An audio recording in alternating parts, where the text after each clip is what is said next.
and movie producer Del Bigtree? My view is very simple.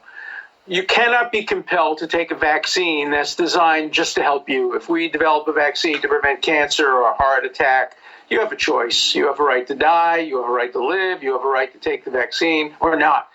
But if the vaccine is not intended to help you only, it's intended to prevent you from spreading the disease, the fatal, highly contagious disease to other people, then the state has the right to compel you to do it. The Supreme Court held that in 1905 in a case called Jacobson versus Massachusetts when the smallpox vaccine was at issue. Look, I was in Israel when this first broke out, and I was with Prime Minister Netanyahu, who was right on the eve of the election. And he told my wife and me that they were going to close down the country. My daughter was supposed to meet us in Israel, and she was kept out. She couldn't come in because Netanyahu decided to become very, very aggressive. And it had an enormous impact. Israel has had a much, much smaller percentage of cases than other countries and other surrounding countries. So actions taken by the state can have an impact, and vaccination is one of them. Is there any group right now that you imagine as you're watching the trials, and we do see, numbers coming in about the death rates, and it does appear that it's going to be lower than smallpox for sure, but I'm not going to really grill into you there. What I'm curious about is there any group right now that you see should be excluded from that type of mandate? Is there anyone that you would say just right up front, look, when I said they can drag you to the hospital and plunge a needle in your arm, I didn't mean for this specific group? Is there anyone in your mind right now that fits that scenario that would be exempt from, just by nature, from the program? Let me start by saying who should not be exempt. Religious people who have a religious objection should not be exempt for two reasons. First, the religious objection is nonsense. Christians, Jews can have no religious objection. Look at the Bible, the Torah, the Old Testament, the Jewish Bible. It has chapter after chapter about how to deal with people with communicable diseases. It requires that you take lepers and put them outside of the wall. There's all kinds of descriptions about how you know whether a person still continues to be contagious. And the concept of choose life in the Bible, which is often quoted against abortion by Christians, but surely Christian theology, Jewish theology, Muslim theology, all the Mosaic religions, the Abrahamic religions, all support preferring life. So I wouldn't exempt anybody on religious grounds any more than I would exempt people on religious grounds from other obligations under the law.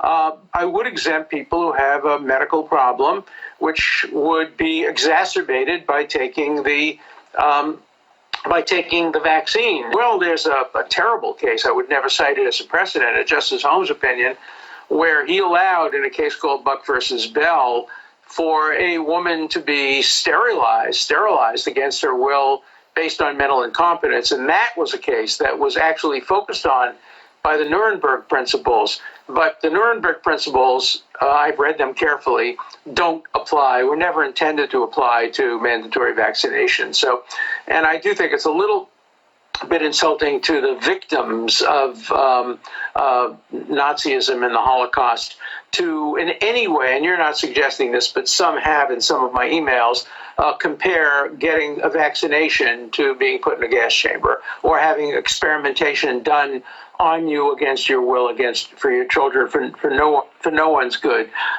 So the Nuremberg principles, I don't think are applicable, but the Due Process Clause of the Fifth Amendment is applicable, the Equal Protection Clause, the bodily integrity of the Fourth Amendment. All of these are relevant, and I think we will get a test case. Maybe I'll argue it, maybe I won't argue it. So, Doc, you have no religious right to be exempted from a vaccine. You have no right as a Christian to say, I don't want that foreign object injected into my bloodstream. According to Alan Dershowitz. According to Alan Dershowitz, based on his religion, which is centered around Chabad Lubavitch, Yes. which practices Kabbalah. Yes. Now, we've always had religious exemptions in this country, but he wants to abolish them. And I think it's disingenuous of Alan Dershowitz to bring up the pro-life argument when he's He's pro-death. That's right.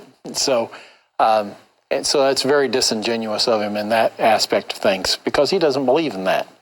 So, that even makes the argument against what he says even stronger, because it says that, hey, I'm already on board with killing babies. What difference does it make if it's an old person or a sick person or not? Good point. You look at the angle he used to justify this position. He's basing it on, in his eyes, the Ten Commandments. He said as such in a Gatestone Institute article that he authored at the beginning, actually of May 22nd. It's titled "Misusing the Bible Against Vaccination." In this, Alan Dershowitz said it is a sin to bring up God, to try to use God as a justification for why you hold a position where you want an exemption, where you don't want a mandatory vaccine. He is saying, based on his understanding of teaching courses at Harvard about this subject, that it's a sin against God to bring up and use Christianity. New Testament Christianity, I'm sure he's referring to here, was not referring to in that soundbite there. It was all Torah law. So who made the coronavirus vaccine debate a religious issue? Alan Dershowitz. Yes, he did. Right. He said that we as Christians do not have any rights because we have to adhere to his Noahide interpretation of the Old Testament. And so I would respectfully tell Mr. Dershowitz, it is an old covenant which has passed away, and I live in a new covenant, and my Messiah is the Lord Jesus Christ, whom your ancestors rejected and still reject today. But my allegiance is to Jesus Christ, not to old covenant Levitical law. I'm free of old covenant Levitical